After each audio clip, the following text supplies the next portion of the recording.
What's going on, Underworld crew? And today, well, yesterday as of now, Behavior released the new patch notes that will be going live in the PTB as of now, but I'm not going to be testing it because it's just me and I can't really test this stuff by myself. So we're just going to talk about it. I'm going to give you guys my thoughts. Let's get into it. First things first, they're introducing finally the anti-camping feature that allows you to unhook yourself if the killer's camping you, which is great. They announced this during the, I think my mind is correct, during the anniversary stream that they announced other stuff that's coming. So let's read about it and we're going to get into it. You probably don't want to find yourself on the hook in the first place, but it can quickly become frustrating if the killer decides to wait nearby, preventing all but the most coordinated of teams from rescuing you. Camping has long been a continuous topic. While there are times where camping is a smart thing for the killer to do, if there are survivors nearby, for example, there's not much the survivor being camped can do. To help in the most extreme case, we're introducing a new feature which may give you a second chance. Going forward, you will notice a meter whenever you were hooked. The meter will gradually fill whenever the killer is near you. The closer the killer is, the faster the meter will build. Once it is full, you will gain the ability to unhook yourself with a 100% chance of success, even during the second hook phase. Unhooking yourself is the way that will grant yourself. Well, unhooking yourself in this way will grant you all the usual benefits of endurance and haste. Okay, good. To ensure that this cannot be abused against aggressive survivors, the rate at which the meter fills will decrease or potentially even stop entirely when the other survivors are nearby. Additionally, once the X gates power, this feature will disable entirely. Great. This is because at this point in the match, the killer needs to do whatever they can to secure that one last kill, so we can't expect them to graciously leave the hook. The new mechanic is intended to address the most egregious camping scenarios, discouraging killers from standing too close to the hook survivor and for an extended period of time, creating opportunities for other survivors to come for the save. So, as I'm reading this, they didn't really go over it, but I was watching Ots and some other people that were on PTB testing it. Bubba has his own specific thing. They do mention it. They mention it in the Twitter post that Bubba has his own specific thing to work around, not work around this, but they basically changed Bubba for it to still be able to, he won't be able to down you as soon as you unhook you. As soon as you unhook yourself, that's cool. But I don't think it's working as intended. But we're gonna keep going. Skull Merchant. I'm gonna just give y'all the TLDR for me specifically. For this is how I feel. I don't think this is gonna change anything at all. I honestly think it'll just make her worse. I think 3-gen Merchant is dead, which is great. But the other boring playstyle is now kind of her only playstyle of loop, throw a drone. Up, now I gotta leave, go to another loop. Up, do another drone. Up, gotta run another drone. Oop, run to another loop. She put a drone down. Now I'm gonna get hit because I'm too close. Because you can't really expect the loop, but we'll get into it. So let's just see what they said. It's been a while since the sound of the drones first filled the entity's realm. Since then, the Skull Merchant's eyes in the sky have largely been used as eyes on the generators. True, leading to some very long matches. In this update, we're overhauling the Skull Merchant's drones to reduce their effectiveness in defending generators while improving their strength in chases.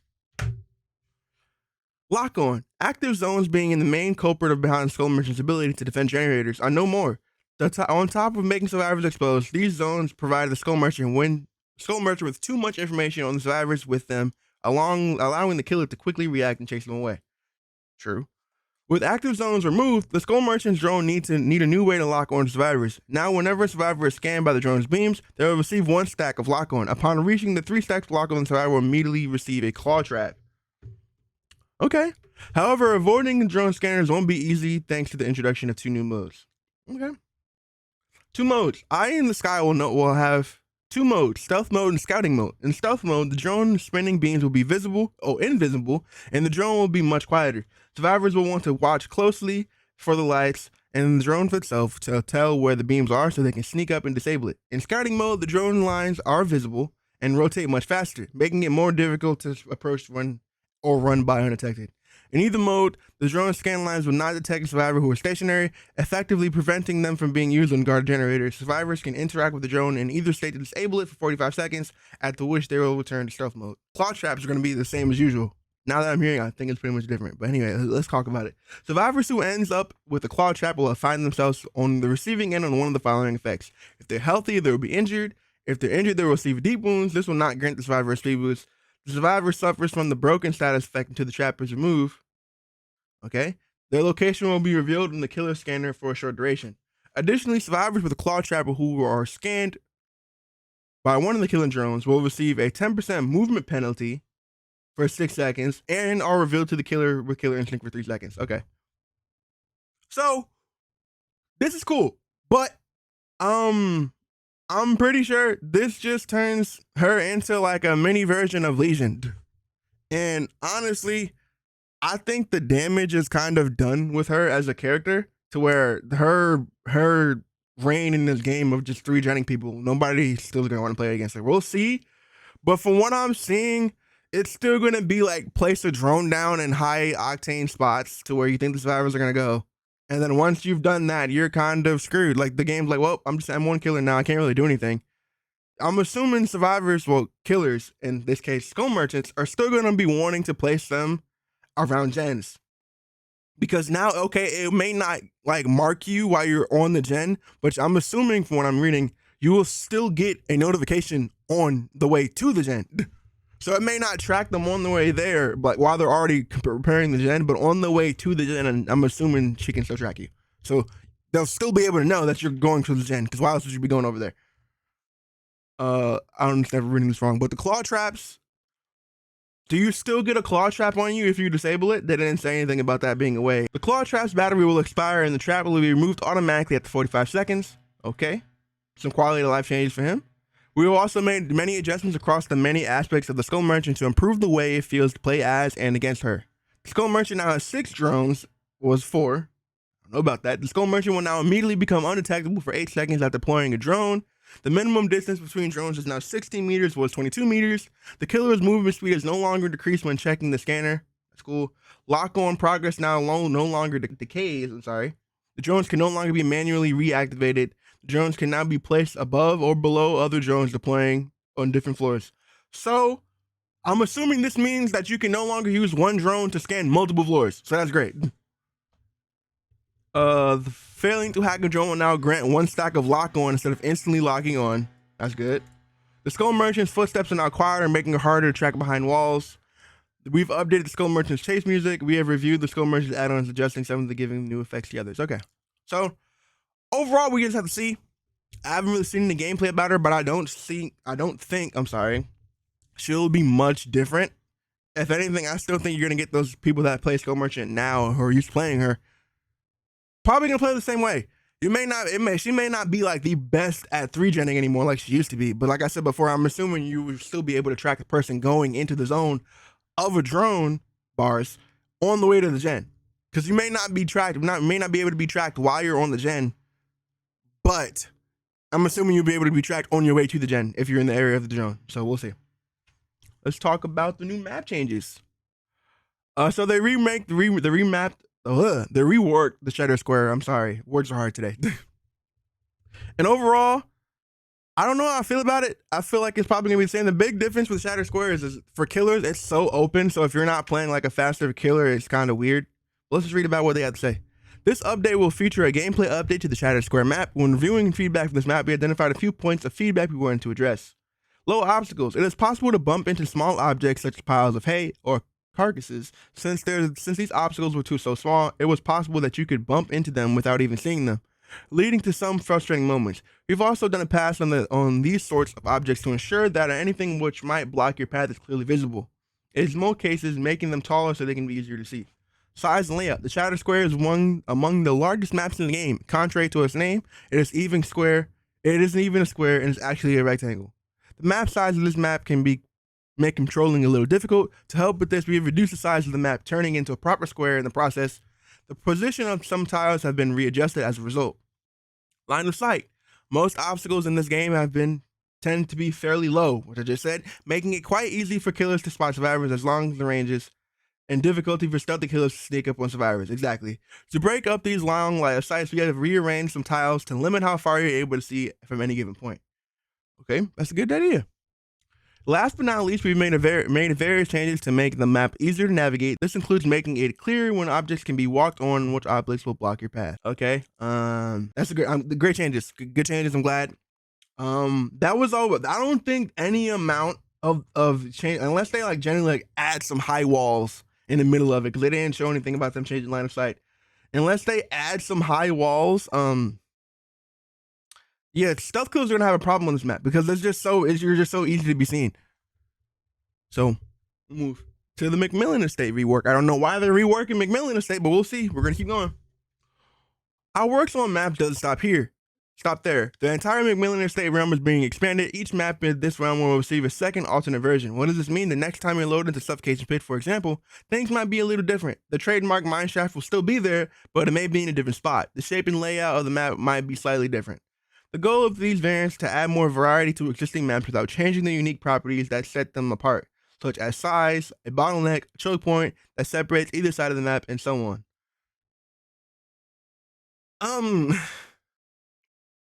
I mean, I guess yay, but also why?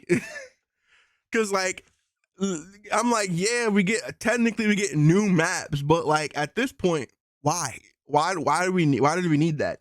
Like y'all could have been working on something else besides this. I don't know. Maybe they're thinking something I just don't see, but in my opinion, I don't really see anything of why they would need to do this. But I guess, I mean, yeah, new content.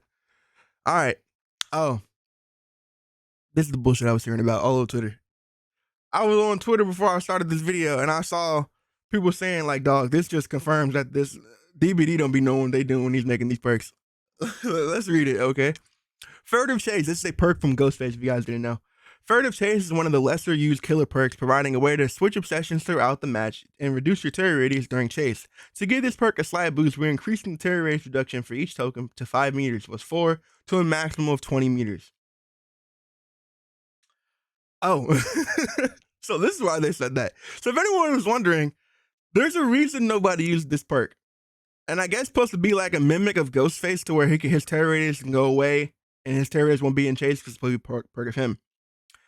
The problem is having a smaller terror radius while in chase does nothing.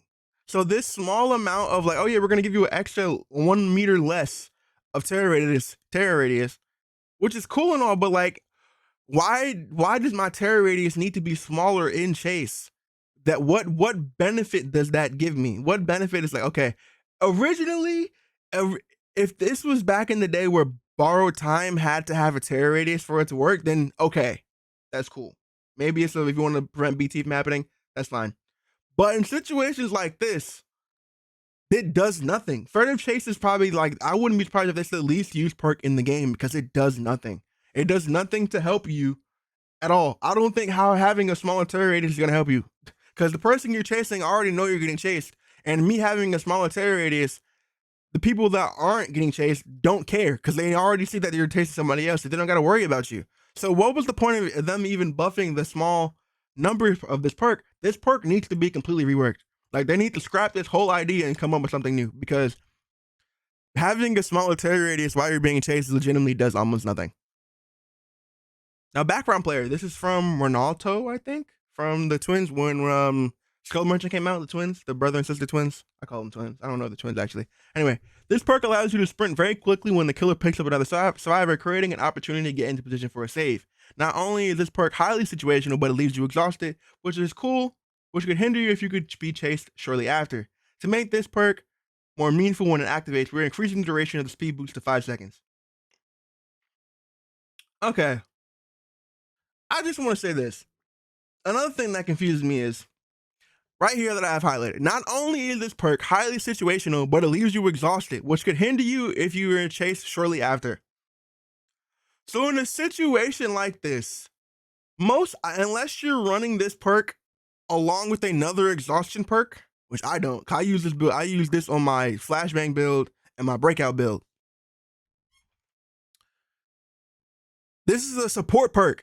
They should be treated as such. This is a perk that you use to support your teammates, try to save your teammates right here. Survivor, killer picks up another survivor, creating an opportunity to get into position for a save. This is what this perk is for. They should lean into that by making the exhaustion timer shorter. Because unlike this would be a completely different situation because every other exhaustion perk in the game helps you in chase. This perk does not help you in chase. It helps you get to another survivor to create an option to get a save. So we should lean heavier into that by understanding that this is not going to help you in chase. So make the exhaustion timer shorter. Let me use this like every 20, 30 seconds. Every 20 or 30 seconds, I can run over there and try to get a save. And it's good for the killer because yeah, I might get a save, but also I might miss it. And then that's somebody that's not doing gens. So in my situation, I feel like they should either keep this buff the same and shorten the exhaustion timer, or roll the buff back and shorten it. Maybe like 20 or 30, maybe even 45 seconds, because Smash Hit is 20 seconds, and that's a perk that can be used in Chase. Granted, if you have to stun the killer, but still, 30 seconds wouldn't be too bad, in my opinion. So let's move on to these killer tweaks. To cap things off, we also have a short list of adjustments for a few different killers. As usual, these are smaller scale tweaks, but we managed to squeeze it into various updates. So we're not going to go over this. We're not going to read all this. We're going to get into it and see what they changed. So 8 bear traps will now spawn on the map instead of 6. This is great. The trapper will receive a 7.5 haste status effect after setting a bear trap. So 8 bear traps is great, because before, if you guys didn't know, the main issue with trapper is sometimes you will get some traps that are just plain out of the way and you can't waste enough time to go grab them. So this is great. Now even if 2 traps are just out of the way or too far out of the way to get, you still have extra 2 traps that you would have to begin with that are hopefully in better positions, which is good. The trapper will now also receive 7.5% haste, which is be great after, like, in the early game set up traps, which is cool. But I already know, because I watched the PTB earlier before I started recording this, this does not apply to the iridescent add-on and the other add-ons that open the trap. So the automatically trap opens, it does not give you the haste status effect, which is sad but also understandable. Okay, for Huntress and Trickster, they just basically lowered the reload time, which is great. I don't gotta run freaking Iron Maiden anymore. I can use another perk. Great. Deathslinger, we should read this. Speaking of reload, the Deathslinger will also find himself reloading quite frequently, but because of this, add-ons which reduces reload time see a lot of use. To make add-ons less essential, we have taken a part of the effect of the Warden's Key and added add-on and incorporated it into a base kit and adjusted the add-ons accordingly. The Deathslinger now reloads in 2.6 by default, was 2.75. Secondly, we increased the movement speed bonus while aiming down sights of both Jaw Smasher and Wanted Poster add-ons to 1.5 and 3% respectively, to make them more interesting choices to consider. So they buffed 2 of his add-ons and then made one of his reload add-ons base kit. Great. Not one, partially base kit. And then they buffed Legion's add-on, BFF add-on. Lastly, we've adjusted the Legion's BFF add-on. The add-on granted a 4% movement speed increase when the gates were powered, as so long as the killer managed to land enough Feral Frenzy strikes during the match. Since this effect needed to be earned and is only active during the very end of the match, we're increasing the movement speed bonus to 6% to make it more impactful. Okay, but yeah, that's pretty much it. Overall, this is good. These perk changes are kind of weird. I can see why people were saying they don't really understand this stuff, because like this furtive chase just needs complete rework. Delete the whole idea and start from scratch. Background player, in my opinion, it should be considered a support perk. It's a perk to help your teammates in situations like that. So in return for that being the thing, the timer should be shorter than other exhaustive breaks, in my opinion. We have to wait and see about these map changes. I got to see it for myself to play it. I'll give you guys my thoughts when it comes out soon. When it comes out to begin with, you guys will be there on stream to watch. And Skull Merchant, we'll just see how it plays when it gets there. But overall, I'm excited. Hope you have a good rest of your night and appreciate you being here. Remember, stay spooky. Peace.